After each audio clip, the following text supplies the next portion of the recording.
जानु भने खाना खाएर भए पनि भगवतीको यो सेवा गर्नको लागि जगत ल हामी चाहिँ लगभग 3-4 घन्टा बोटिङ सोटिङ गरेर यहाँ थकाइ महसुस भएर चाहिँ हामी चाहिँ केही चटपटे खानु गइरहेको छु। उहाँ भाइ, अर्को मेरो भाइ र यहाँ भाउजू र उहाँ चटपटे दिदीले मिठो बनाउनु हुँदैछन्।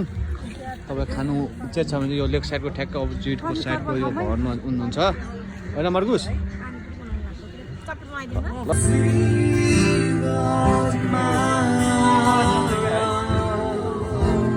रातिको 12 बजेको दृश्य हो पोखराको र हामी 5-6 जना आउँदैछौँ। यहाँ सबले देख्नुहुन्छ यहाँ दृश्य पुरै अहिलेसम्म रातिको 12 बजे यस्तो रमाइलो झिलिमिली यहाँ भइरहेछ। यहाँ फोटो खिचिरहेछन्, जाँदैछन् र भाउजू फोटो खिचिरहेछ, भाइ चल्लो खाइरहेछ, रमाइलो छ लेक साइडमा। ए भन्नु ल भाउजू ल, यो चाहिँ पोखराको फेमस ठाउँ उडाउँदैन दाइ चाहिँ घुमिरहेको छ यहाँ दृश्यहरू सुविधा रहेछ यहाँ।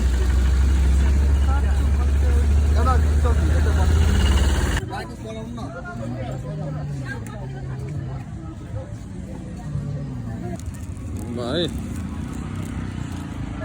थोड़ा तेल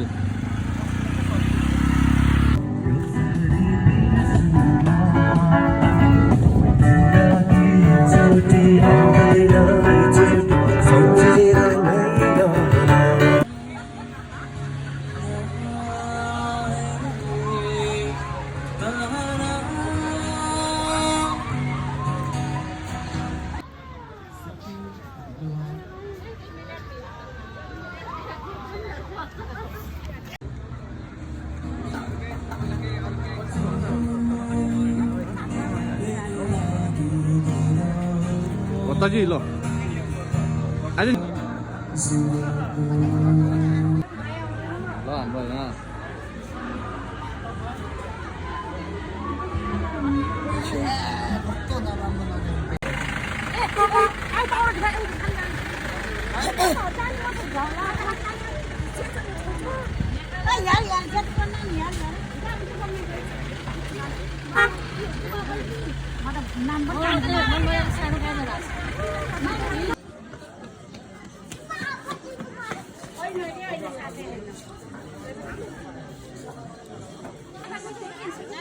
शिव मन्दिर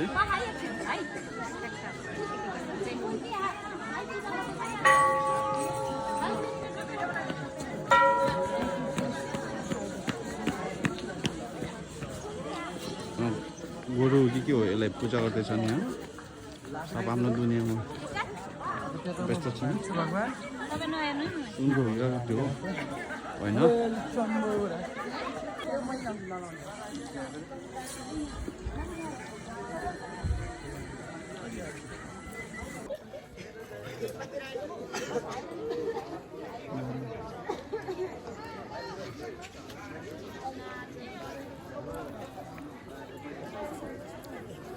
शिवलिङ्ग शिव मन्दिर चाहिँ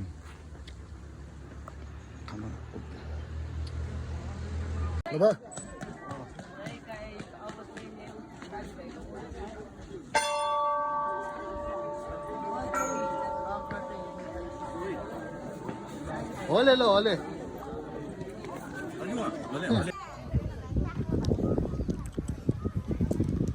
ओम मने प्यामे खोम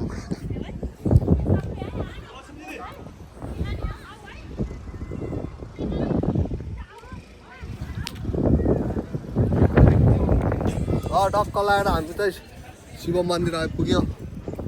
ओम मने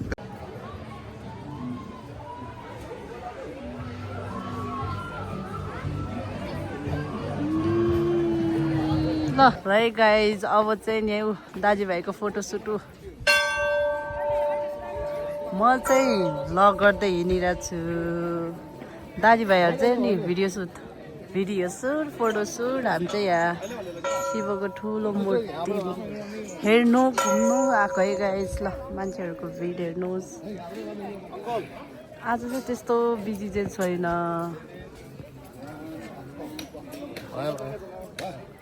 यहाँ ब्लगर इन द टाउन अहिले चाहिँ अलिअलि भिड हुन थालेछ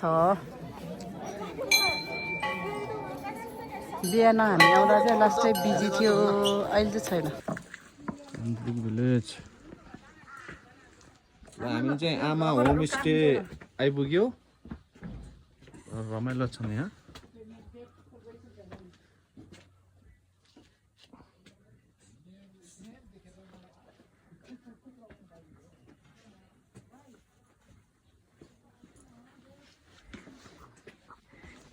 गान्तोकको यो फेमस पुरानो गाउँ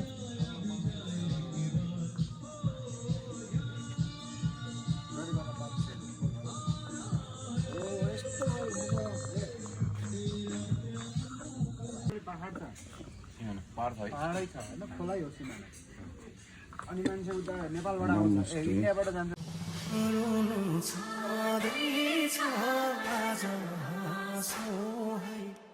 गीत गाइदुला सँगै नाचौँ है रोनु छोडेछ आज हाँसौँ है मै गीत